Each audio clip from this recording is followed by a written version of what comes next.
Hey everybody, today we have an '08 Ford Escape with a 3-liter, and they had the car towed in because they said, oh, the upper radiator hose broke off. Well, there's nothing wrong with the radiator hose. I don't know if you can see it in there. The radiator has broken. The actual little bung that holds the hose on right here has broken off. So we're going to be putting a radiator in this car.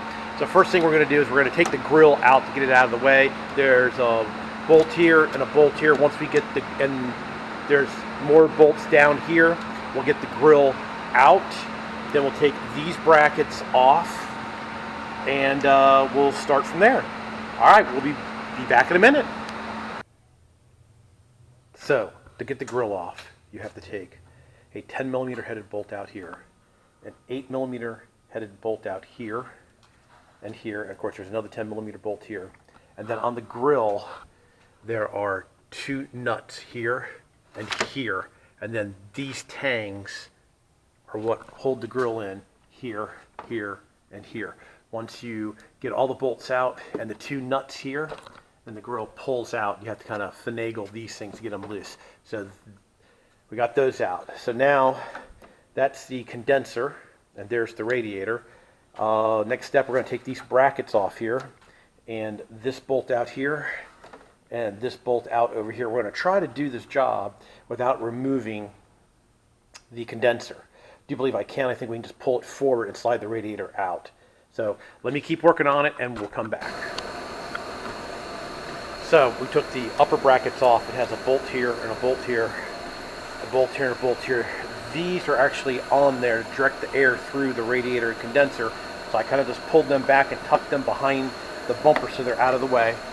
I've taken this bolt out and this bolt out, and then down below, the condenser actually slides into that bracket on the radiator and slides on the bracket on the radiator. So I have taken that loose. So now the condenser is just loose. I went ahead and I took the upper hose off here, got the piece out here. I'll show you the piece. So that's the piece that broke off the radiator. That's the little outer edge of the hose outlet that keeps the hose from sliding off. So I also always disconnect the battery.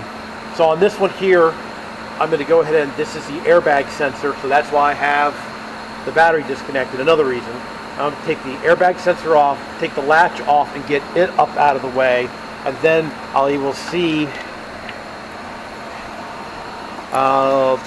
there's the electrical connection here for the fans that run down the fan, and we'll probably have to put it up in the air.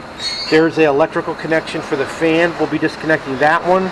And there's a bunch of hoses, 2 hoses down there we have to get off. And then there's probably another electrical connection on here. We're going to get this hose, cut this wire tie, get this hose up out of the way. And let me get some more of this stuff off and I'll come back and keep showing you. Alright, so I got the hood latch out of the way and the airbag sensor out of the way, which is there. And then there's the plug right there for this fan and the other plugs down here. So then I took the 2 bolts out of the upper part of the fan, and then the fan just slides in. So I'm going to go ahead and try to get the fan out now by pulling this forward.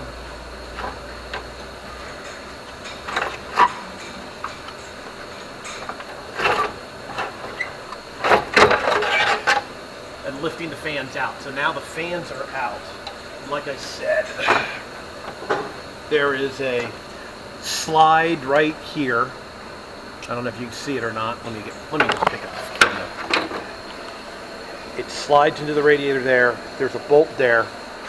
There's another bolt there. It slides there. Now there's a hose that runs down and clips in here, here, and here, and runs into the radiator. But now that I got this fan assembly out of the way,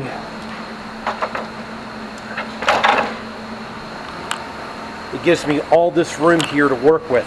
So now I can get down and get the lower radiator hose and that hose. That's that hose that runs all the way over and back up into the coolant tank.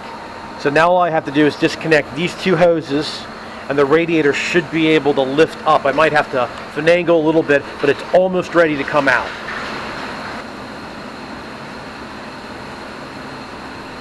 So I got the two hoses disconnected, and now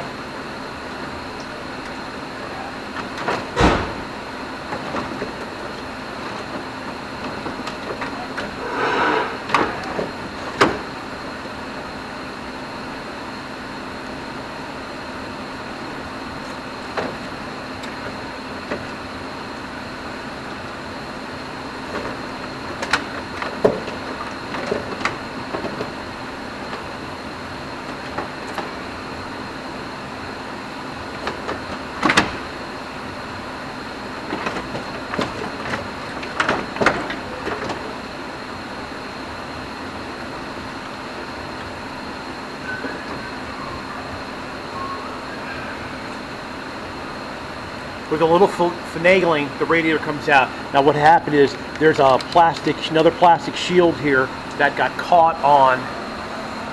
Same over here, this plastic shield got caught on the bottom of the condenser, and that shield on this end got caught on the two lines here.